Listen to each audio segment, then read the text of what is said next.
when I grew up, in terms of at that age, I don't know if I had an identity, but I remember years ago, I don't know why, there was a pair of suede shoes in the store, blue suede shoes. And before Elvis Presley had a song called Blue Suede Shoes. But I would pass, on my way to school, I would pass a store that had these suede shoes, and I said, I gotta have those shoes, how am I gonna get them? And every day after school I passed these shoes. And it was ironic because I was not only thinking of clothes, I was really, going out with girls, I was trying to look good, see what was sharp, and Did you finally get that pair of shoes? I don't think so, but I made them. What happens later, I think they were inspirations. Yeah, I think when you're younger, you have visions of what your life could be. And I said earlier that movies and books open the world for you. And so maybe those shoes represented something to me. I don't know at the time. They just looked great.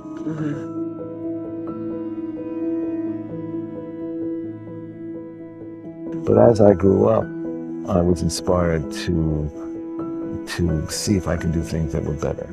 I grew up in America. I had the same dreams that everyone else had. Started where I started. My dream was to have a nice house for my family, to have a nice car, to have my kids go to schools, to do all the things that everyone wants. And as I got there, I was able to do that. And as I worked harder, I was able to improve it. There was no miracle. There was no snap of the fingers. Right.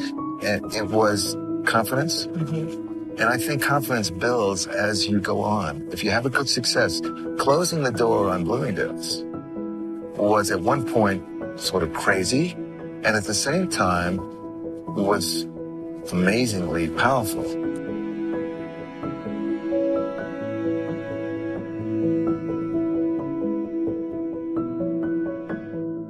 Breakthrough for me is that I learned to trust my instincts. I learned to trust my own sense. Because the normal thing to do is say, I'll make it any way you want to. I mean, that's how the world was. I want to sell you the ties, maybe I'll have a new fashion for you next year, let me buy it. My philosophy was that I love these ties. I made them. They were not just a business to me. They were my voice to myself. Everything I've always done has been for my own emotion, and it was never done for a brand or a label. It's because I feel it. And when you give it a title, then it sort of takes it away from me.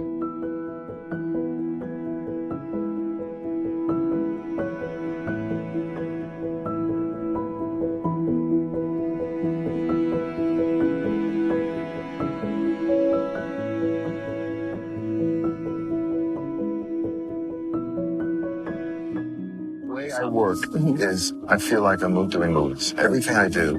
If you said just design that dress for that girl, or design, I couldn't do it. But if you say she lives in a mansion, or she lives in Soho and she's an artist, I can design exactly how she should look, how her hair should be, what she should be wearing, and I create a world around her. And I pin her up on the wall and I said, now I know what she needs.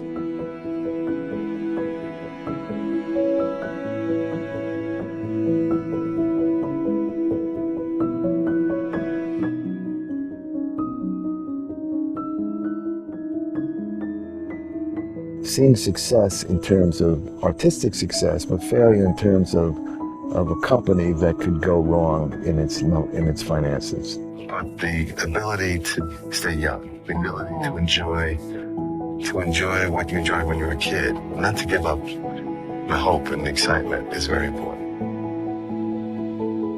Fashion changes, and it doesn't change. The industry is changing with the internet and all the things that are going on, and how to sell and how retail is, and so the businesses are changing. How did I make it for 50 years? I think it was paying attention to change, and also having a sense of what I was doing and who I was, and what did I have that made you want it.